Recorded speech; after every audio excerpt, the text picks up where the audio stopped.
Who's heard of Design Thinkers Group? Just a quick introduction. We're very unusual in as much as we're what we call a community organisation. We're not a network, we're not a business that in the traditional sense. We don't all work for people. We operate as a community, and we're in 16 different countries. We're now in 16 offices, and we've got 3 partnerships, and we've spread across the world. And that's interesting because what it reflects is demand from organisations, public, private, third sector, for service design. But we don't do service design anymore because we realised, actually, people want to have us facilitate service design with them, to help them to collaborate across their teams. And we've got a big idea that we work on, and that's really that sustainable businesses are these that facilitate co-creation with their customers, and that's exactly what Zoe was saying. So we agree on many things, actually, Zoe. And so what happens is that successful organisations, they really understand what drives people. This is where design thinking comes in. We use service design thinking, and service design we think of as the tool set that we use, the kit bag that we use for people to actually come up with new designs. But to think innovatively, we use design thinking. And design thinking is about taking a deep dive to begin with, about really deeply understanding the needs of your customer. I'm going to Asia next week. I'm going to about 5 different countries. And I said to them in the bank, do I need to advise you that I'm going overseas so that I can use my bank cards? And they said, yes. And I said, I'm going to Asia. And they said, no, you can't do that. You can only go to one country. You can only go to one country, and you can specify when you're going to be arriving in that country and when you're going to leave that country. And I said, well, I don't know, but I'm going to be in Asia and I'm advising you, and please don't stop my cards while I'm over there. And they couldn't do that on the system, Zoe. The system doesn't work.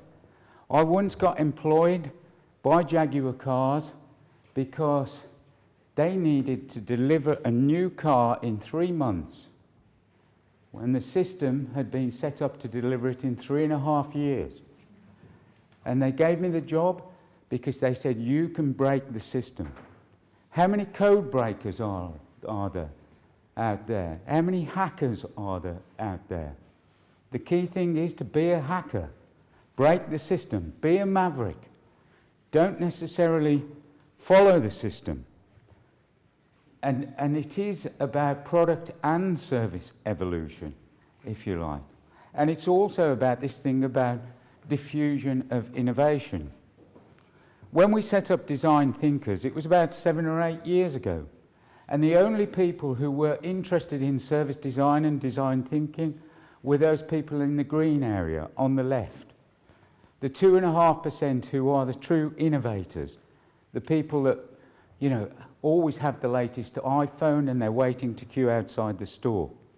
But I would say we haven't really crossed the chasm yet. It hasn't, service design and design thinking hasn't become mainstream yet. We're still in the yellow section. The good news is it's starting to accelerate up that curve in terms of demand, in terms of popularity, in terms of understanding that we can use service design thinking to really solve big challenges across the world. These 2 companies, Nike and Apple, operate in value spaces, and value spaces can sometimes overlap. And this is where the most exciting service design is happening at the moment. These 2 overlap here, and we started to get what I call an ecosystem. You have got products, Zoe, but you've also got services. I got an inquiry this week from one of the biggest manufacturers of healthcare equipment. They make the treadmills, that go into the gyms. And they've realised there's only so many products they can sell. So how do they engage people? They're looking at developing a product service ecosystem. I'll give you another example. So we buy products for what they can do for us, not for what they are. And this ecosystem idea is how we are using products. Who's a member of the sharing economy? Anyone use Airbnb? Right. Yeah? Okay, that's part of the sharing economy. People have assets, they need access to it. Anyone used Zipcar? Yeah? And it's about, it's not because we want the product, it's because we want to use the product. There's a company now that's realised they make electric drills, but people don't want to buy an electric drill, they want a hole. So what they're doing is they're doing Zipcars in terms of tool cabinets for apartment blocks. So anyone who wants to use a drill or a saw or a hammer or whatever, there's actually a shared tool cabinet that people have access to. That's providing a service to the people via the products that it makes. And service design thinking, we believe, will enable you to take a step back from looking at the product, but to look at how the product is used, how the service is delivered. Why did NatWest Bank not enable me to do what I needed to do today? Why did I have to work around the system to make it happen? So think about seeing the bigger picture